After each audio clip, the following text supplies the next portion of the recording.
Dylan. Hey, Matt. So, Christmas time, one of the things that I love about Christmas time is Netflix original Christmas rom-coms. They're just, they're the right level of trash almost every single year. And there was two that dropped pretty early into November. And you picked this one of the two because of your love of one Freddie Prinze Jr. Yeah, so I had just discovered that this was coming out around the time I was coming back from Florida. And I had just engrossed myself with like the Star Wars of it all. And Freddie Prinze plays a very large role in Star Wars Rebels. So like I was used to hearing Freddie Prinze and I was like, all right, fuck it. This is the one I pick. The other one is starring Lindsay Lohan. And by the time you're hearing this, I can guarantee you we have watched it. Yeah. Oh, for sure. But we started with this one. Yeah. And that's why when you're like, hey, let's do the Freddie Prinze one, I'm like, I don't care. I know I'm going to watch both. Yeah, exactly. So like, whatever. Exactly. Can I just say, while watching this, I had much stronger feelings before we watched the other thing that we ended up talking about. And this is I was very indifferent to this by at this point. Yeah, well, and I'm very like while watching this particular one, every year I like rewatch the Christmas Prince trilogy and like the Christmas Switch trilogy because they're just like that right level of so dumb that it's almost delightful. Yeah. And this was more of a like, God, we've seen this fucking movie 1,000 times already. Yeah. And that was my problem with it. Like, my first note was like, oh, it's one of those aging pop stars feels old movies where the young interviewer asks the mean-spirited questions that an interviewer would never ask when they're interviewing a pop star, so they feel out of touch. But this is the new one because it's Christmas time. And then I did incorrectly predict. I wrote down, okay, I'm 6 minutes in. I'm willing to bet Freddie Prinze and his daughter write a great song that the pop star steals. Only half true. Only half true there. But I was just that like, okay. Been a fun turn. Yeah, I'm like, I've seen this 1,000 times. Like, and I think I texted you at one point because there is an hour into this movie, something happens where you're like, oh, this is clearly the emotional end of the movie. Yeah. And then you look and you're like, oh, there's 25 more minutes where we have to very quickly create a conflict that we resolve in a matter of seconds just to buy out more time to fill the 90-minute requirement. Dude, I told you, we're sitting there and I hit the controller. I was like, all right, this thing's almost over. I was only 17 minutes in. So the plot line is this pop star, very much like a Jennifer Lopez type, like Spanish rock or Spanish pop star that like crosses over into mainstream media, blows up, is like huge star, but now she's in her 40s and she's starting to fade out. She maybe hasn't had a massive hit for a little bit. She's still in the public eye, similar to like Jennifer Lopez maybe hasn't had a number 10, like a top 10 banger in a while, but people know who Jennifer Lopez is. She's not hurting. Yeah. Like, that's what I don't understand is like this movie, she acts like she's hurting. Yeah. She's definitely not. You are not hurting. She's acting. The way that the movie is written is that it wants us to believe that this is a pop star who's had countless hits, but also wants us to see her as a one-hit wonder that no one remembers. Yeah, like simultaneously, because which would work if everywhere she went, people weren't like, "Oh my God, it's Angelina." Yeah. Like if people weren't treating her like she was a legend. If they only brought up the same one song. Yeah. Like, you know what I mean? One album. It was the one album, her first album that they kept talking about, and she's like, well, I've released this since then.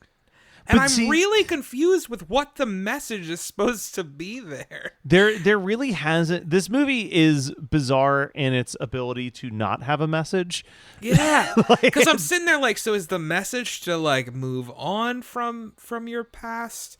Because they talk about that for a while, and then they're like, well, this was better than what you put out recently, but this had your heart into it, and I'm like, so is the message to get back to your past? What the fuck's going on? Well, and we haven't even met Freddie Prinze Jr. yet. No, we haven't. So I want to read the last note that I wrote because I feel like it sets a tone for my issue with this whole movie. Is I said, when I watched Jane the Virgin, Coco, and Encanto, I really felt like I learned so much about the traditions within this culture. But after this movie, I feel like I've forgotten all of it. Like, it's just like, it's like, it feels like when you watch Jane the Virgin, when you watch Coco, when you watch Encanto, like you can tell the ethnicities behind the people writing it, and they're pulling from their real life, and they're pulling from like these things that are so important to them. And I don't know anything about the people who wrote this, so my apologies with this statement. But this feels like Netflix hired a white writer to write a Christmas special for. I text you? And I felt bad about it. I was like, so. I don't know anything about Freddie Prinze's past, so I wanted to like confirm before I sent it to you, because I'm like, it's 2022. They would never cast like just like a white guy. They wouldn't whitewash. Like whitewashing is kind of a thing of the past. Good. Like we're keeping an eye on who we cast, and we should be representative. So I needed to look it up first, and I saw that. Freddie Prinze is of Puerto Rican heritage. Yeah, his dad was the comedian Freddie Prinze. Yeah, exactly. So when what I texted Matt was, Freddie Prinze Jr. is the first time I've ever seen someone who is of Hispanic descent look like a white person playing someone of Hispanic descent. And Teddy looked at me and goes, I don't know if he's supposed to be Hispanic in this. And I looked at her and I said, his name's Miguel. It's not. And this is, here's the thing. It's like weirdly bad casting, but at the same time, it's like Freddie Prinze is so good in this. Like he's not a bad actor. So in this. Weird. And I think the thing is like the casting almost across the board is really good. Like the girl who plays Angelina, gorgeous. Like there's not a second where I'm not like, yes, this looks like someone who was a pop star and like is hitting like her late 30s, early 40s, where they're trying to age her out a little bit. Yeah.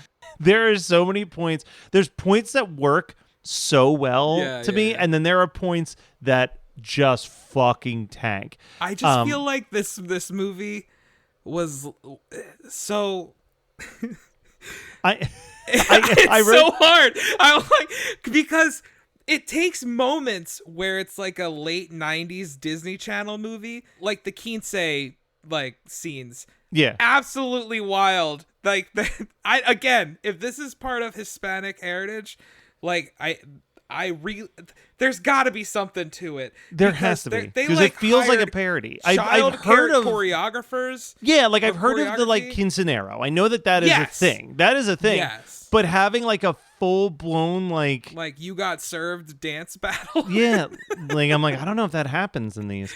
So I wrote down the following 3 jokes, and I feel like they represent all of the best and worst of this movie combined. So the one, as I just wrote, I love the line, "You won't even have to be in the video," which is code for Freddie Prinze Jr. did not learn how to play a guitar for this role. 100%.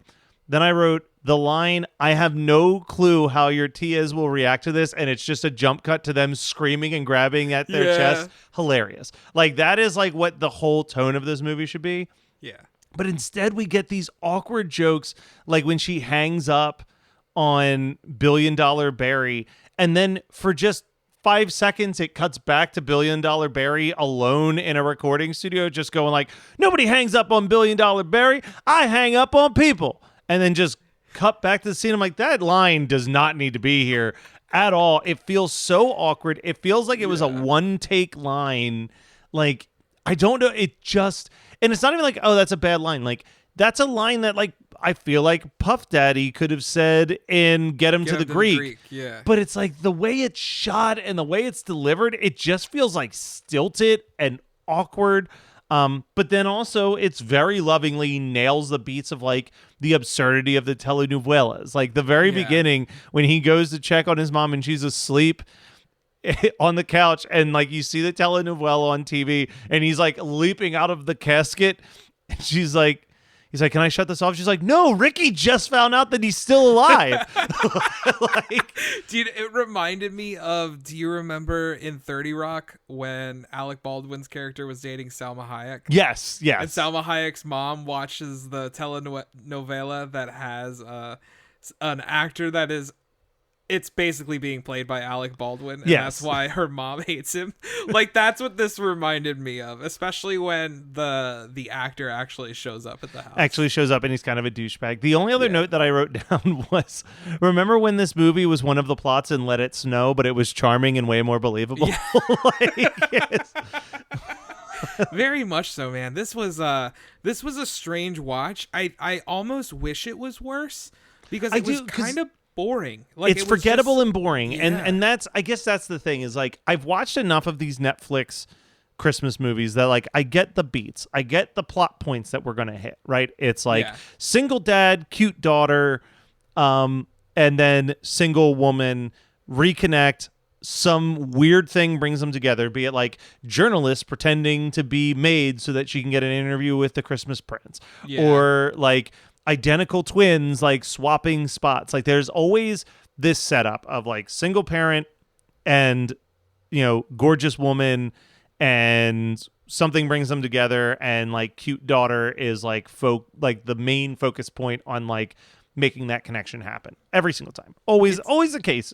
It's a perfect format, but like this wasn't good enough for a rewatch, and it also wasn't ridiculous enough for a rewatch. Like, I was sitting there, I was like, I hope this goes the Last Christmas route and he's dead, or like something. I was like, I hope there's some form of like weird off the wall trick, because like the plot line itself is really strange. Like, Angelina's just like types in her own name on Instagram, which I'm sure celebrities do all the time. I mean, people do it all the time. Just looking for hashtags. She probably did hashtag Angelina, saw like... Found them, their house, proceeded to like stay there for multiple days. Oh, listen, don't even get me started. Weird. Don't even get me started on the unnecessary exposition that the daughter drops at the end. And then what drives me even more insane is that there's no cuts in that. She finishes singing and tells the story of her mom, but then when Angelina shows up and knows about the dead mom, Freddie Prinze gives her a look, and she's like, I added an extra part after we filmed. And it's like, no, you fucking did it. Yeah. Like, there's literally no cut. It's a single take. Unless your dad finished playing the guitar and then immediately was like, job here's done, and backed up and left the room. Like, he was there. He saw what was happening. He saw the conversation.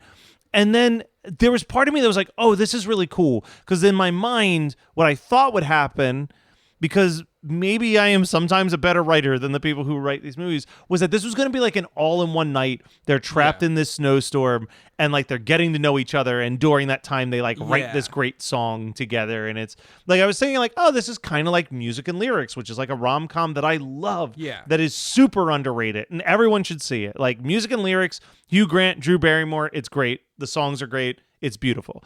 But then it just like gets into all this bullshit, and it's like SNL has decided to suddenly change their musical guest a night before the show. Like, when in the fucking history of the world has that ever happened, short of like a giant like oopsie that celebrity did, where it's just like, oh, we like this song better, so we're cutting the person that we've been promoting for weeks in exchange for you to play this song that no one has heard outside of that live audience that you played it for. I just want to say that to my future child, I apologize. I'm gonna go play on SNL. Yeah, like I would look at my kid and be like, this could be life changing for us. Like, I understand, like, this is a big moment in traditional lives, but I get to go play on SNL. Well, here's the no. I'm going to say the opposite of that, because everyone's just like, oh, and that piano player. When in the history of you watching pop stars perform has anyone been like, boy, that backup musician really slayed up there? Like, he's got a co-writing credit on that song. If it blows up, it doesn't fucking matter if he was playing the piano live on SNL. Like, he's got the songwriting residuals coming in. So that's going to be life-changing for them no matter what the case is. Right. But what's more infuriating is, like, the decision isn't even, oh, I can't go on SNL because it's my daughter's, like, life-changing traditional event. It's like, I can't go on SNL because you only want me to go as a piano player. But if you wanted me to go as your boyfriend who happens to play piano, then he'd have no problem dipping out on the daughter to go. Like, that's the implication from the scene. So it's like, don't even play like the good dad thing. Like, this is like heartbroken dad scenario. And it's just like, oh God, the cheapness of the SNL backstage. I was like, just what a red the curtain? Fuck? It's just a red curtain. I was like, what the fuck is happening? You couldn't even get I've like one red curtain. You couldn't even get like one B-list SNL cast member to just like show up and be like, hey, love the new song. You literally just produced the show with Mikey Day. Like, you couldn't get Mikey Day to just like pop in for a quick second for a 1 second cameo. It is mind-blowing and heartbreaking how many original scripts are written every year but are never made. So we seek out these scripts and bring them to life with full audio production and professional actors. Check us out at Undiscovered Scripts. Movies made of paper. Wherever you get your podcasts. Free. I will continue to watch Night Before Christmas every single year because it is an absurd movie in which Vanessa Hudgens falls in love with a knight who time traveled to modern day Christmas. Yeah. Like, this doesn't have that. This is just like a bland rom-com that didn't even need to take place at Christmas. The fact that they're writing a Christmas song is so inconsequential to every plot beat that hits. And also, like, it's kind of weird that her like quinceanera is, am I saying that right? Am I saying like the completely wrong thing? Because I get nervous. I think they were calling it, weren't they just calling it a quince? Okay, the quince. Like, I don't know if it's the same thing, and again, like, apologies. But I feel like it's weird that I don't, please, anybody who has a better understanding of this, because, like, I am admitting she that shows up and takes over. Like, she takes over, but also, like, the implication is that her quince is, like, right before Christmas or on Christmas, because they're like, oh, we want to have you on the SNL to perform your Christmas song, and that wouldn't be in, like, the middle of November. That would be, like, whatever the Saturday before Christmas is that they would do. It's just... A lot of it's like, it's not even worth getting angry about. It's just like frustrating. It's like, this is so lazy. Like, when this was done, I was like, fuck, man, that was really exhausting. Yeah. Like, I watched this before we watched the Santa Clauses, like back to back. I watched this, and then the next day I watched the Santa Clauses, and this felt exhausting until I watched that. Yeah. And then I like realized, like, okay, this was really just a thing. Like, it was just there. And I think I need my Netflix or Hallmark movies like this to stand out. Like, I feel like my favorite, like, of the Hallmark ones are just goofy ones. Like, I love Very Merry Mix-Up. That is hands down my favorite one. No, those are the I ones love that Christmas are cookies. the best. This one is just there, and it's really weird. Did you ever watch it? Maybe we'll do an episode in the future. Maybe it'll be one of our February like Christmas rom-com episodes. Yeah. On Disney Plus, there's Snow Globe, which I don't know if that was. I didn't watch it, but I did see. But like, you know what the premise is? It's like literally this girl who's unhappy with her life in New York keeps getting transported inside the little Christmas village in her snow globe and like falling in love with the people in that town. Yeah. And it's like, you know what? This is dumb, but it's like, it's magical. It's bizarre. Yeah. It's different. Like, you could only really do it at Christmas time. Like, it really felt like someone wrote a rom-com. They weren't sure if they could sell it. And then Netflix was like, yo, if you can put it at Christmas time, we can make it one of our Christmas originals. And they're like, sure. And just made like whatever small additions they needed to, because it's so inconsequential to the rest of the movie that it's a Christmas song at Christmas time. It's not barely even a Christmas song. It's just It's Home Is Where the Heart Is. That's like cool. I say that all year round. I just feel like for these Netflix or Christmas Hallmark movies to to touch me, like I need it to be dumb fun, and I do enjoy dumb fun. I don't want to sit there and be like, I would never like a Hallmark Christmas movie. That shit is awful. Fuck Marvel films. I'm Scorsese. But like, also, this was just stupid. Yeah. Like there's a big difference between dumb fun and stupid. And I felt like this really kind of crossed that line into stupidity. Like it didn't make sense in a way. And it was really boring. And I think I like bad movies better than boring ones. No, this felt so long, and it was only an hour and a half. I always quote this, but Jason Trost, who made the FP movies, I always remember talking to him on Horror Movie Night, and he said, I'd rather make the worst movie you've ever seen than the movie you forgot that you had watched. Yeah. And it's like, there is a truth to that. But you know what, Dylan? Merry Christmas with you, buddy. Merry Christmas with you, dude. Whoa, now we won't stop till the big ball drops on New Year's.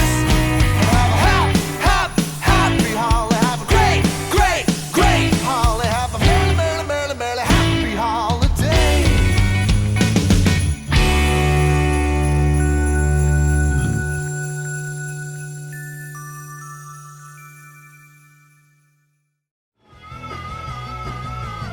You're listening to the Geekscape Network.